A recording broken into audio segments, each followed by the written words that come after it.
Assalamualaikum. Halo, kenalin nama aku Faiz. Asalku dari Kepulauan Riau, tepatnya dari kota Batam. Aku pernah dengar kata orang tua sana dari asalku, tutuplah ilmu sampai negeri Cina. Dan itu adalah kata yang dari orang-orang tua sana ngomong. Dan sekarang aku merasakannya. Menggapai mimpi itu tidak mudah, karena harus merantau di kota orang. Jadi pertama kali aku datang, aku ini rasa kaget lah. Kenapa? Bukan karena kotanya, tapi karena bahasa. Bahasa di sini rata-rata orang bahasanya lembut. Terus suaranya pelan. Tidak dengan asal kotaku. Di Batam ngomong tuh macam orang-orang marah, suara tinggi, macam tuh. Di sini juga aku perlu beradaptasi. Kadang aku bingung orang sini ngomong dengan bahasa daerah masing-masing. Aku harus membiasakan itu. Jadi selama aku merantau di Bandung nih, aku merantau nih dari tahun 2023. Aku udah 2 tahun sampai sekarang 2025.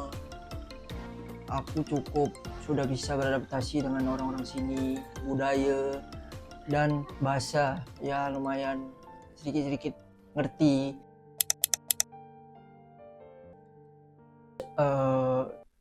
Ketika aku pergi ngampus, aku selalu berharap ada ibu di samping aku yang selalu beri nasihat sebelum aku pergi kampus.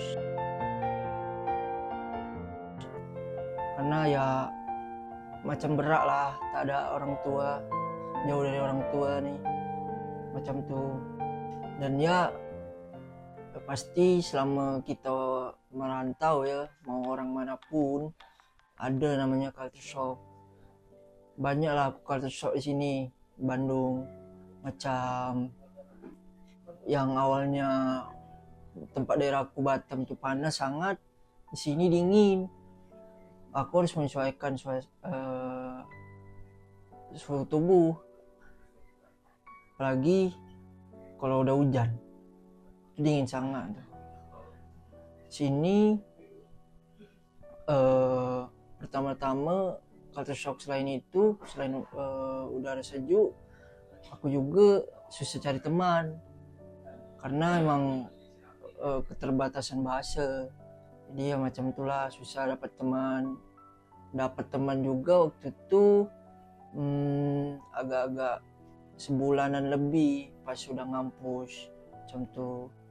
Terus pas awal sini tak ada motor, susah nak cari makan, tak tahu tempat mencari makan. Dia cari-cari makan dekat sini aja gitu. Apalagi culture shock yang aku alami sih, ya bahasa itulah paling. Buat ngerti bahasa mereka aja agak lama lah, 5 bulanan lah bahasa Sunda. Karena emang lumayan susah lah, apalagi macam aku kan yang dari Sumatera gitu kan, nah dari Batam gitu kan. Terus setiap aku ya kalau kesah aku ketika merantau nih, pasti adalah kangen rumah atau homesick itu macam tuh. Aku kadang malam suka telepon mama, ibu untuk obati rasa rindu lah. Pasti itu orang rantau macam tuh. Ya kadang sedih jauh dari orang tua, ibu, bapak, adik. Ya mau gimana lagi? Di sini aku harus menyelesaikan ilmu, menuntut ilmu, harus membanggakan orang tua, seperti itu. Jadi selama aku di Bandung nih, ketika aku sakit itu susah. Kenapa? Karena tak ada yang ngurus, tak ada yang bantu, benar-benar sendiri. Macam nak beli obat pun harus usaha sendiri. Badan lemas, panas, jalan naik motor lah, keluar cari obat. Nah itu kalau udah sakit tuh macam tuh, susah sendiri, tak ada yang bantu. macam mana orang rantau ya pasti macam tuh. Ya itu sih kalau keluhan aku sakit di kosan sendiri tak dibantu. Terus dari segi makanan sih Jawa pasti cenderung lebih manis.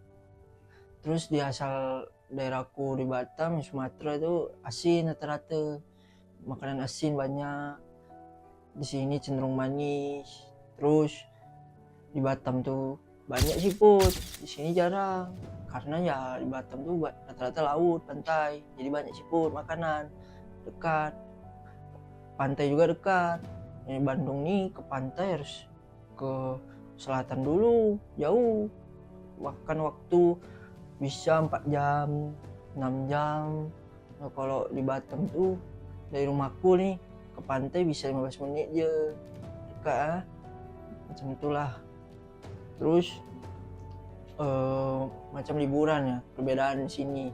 Kalau aku di sana liburan main tuh suka ke pantai ya, tak ada liburan atau destinasi lain selain pantai, pulau, camping tepi pantai. Jadi aku rasa di sini macam banyak perbedaan. Ya aku banyak ngeluh sama diri sendiri, macam gaya bahasa. Contoh ketika aku ngomong sama orang ngampus pertama kali itu, aku tuh susah buat ngomong sama mereka yang notabene mereka pakai bahasa Sunda. Sedangkan aku harus bisa ngerti, mau ngomong juga takut macam tuh. Terus ketika aku diajak nongkrong sama orang kampus, aku pura-pura sibuk, pura-pura ada kegiatan. Sebenarnya ya aku takut, karena kalau nanti ikut nongkrong ya aku nggak ngomong apa-apa, karena emang bahasa beda sendiri tuh. Ya itulah gaya bahasa tuh. Terus macam di kosan juga aku sering kesepian, tak ada kawan, bingung harus ngapain. Kadang ya main HP, main game itu sepian. Ya berat sih, macam mana lagi, itulah. Terus itu kalau misalnya ada satu momen aku diajak benar-benar harus ikut, ya paling aku nih diam aja, karena emang tak ngerti bahasa tuh. Aku harus ngomong paling sama orang yang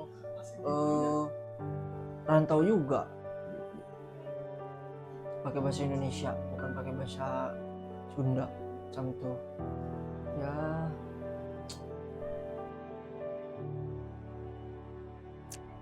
Shock culture merupakan hal yang wajar dilalui oleh individu, yang dimana individu tersebut mengalami perpindahan, misalnya dari desa atau kota ataupun sebaliknya, yang dimana individu tersebut mengalami perubahan yang asalnya misalnya dari rumah dekat dengan keluarga, dia harus tinggal sendirian. Apalagi kayak di kota-kota besar seperti ini, dia harus mengeksplor lagi gitu tentang budaya, lalu tentang bahasanya, lalu tentang sosialisasinya yang ada, seperti itu. Untuk caranya bagaimana menghadapi shock culture itu, balik lagi ke potensi diri kita masing-masing. Misalnya apabila kita punya teman dekat atau kita punya potensi untuk beradaptasi lebih cepat, itu lebih baik ya. Jadi karena kan misalnya kita punya teman itu, kita bisa jadi kayak cari tahu gitu lewat teman itu, ataupun kita juga bisa cari tahu dengan sendiri. Misalnya kita eksplor sendiri tentang bahasanya kayak gimana, kita observasi lingkungannya itu kayak gimana, lalu apa aja sih yang ada di lingkungan tersebut kayak gitu. Nah lalu juga selain itu kayak kita, kalaupun emang nggak bisa, itu wajar karena kan setiap orang itu memiliki potensinya masing-masing ya. Jadi nggak apa-apa kalau pelan-pelan pun itu nanti akhirnya pun bisa beradaptasi dengan baik kayak gitu. Oke, nggak apa-apa kok, jalannya cuma pelan-pelan, yang terpenting senyamannya semuanya. Makasih ya Bu atas solusi sama sarannya yang udah diberikan. Terus Semoga saya bisa lebih termotivasi ke depannya. Kasih ya Bu sekali lagi sama saran sama atas solusinya juga. Ya, sama-sama semangat ya. Ya.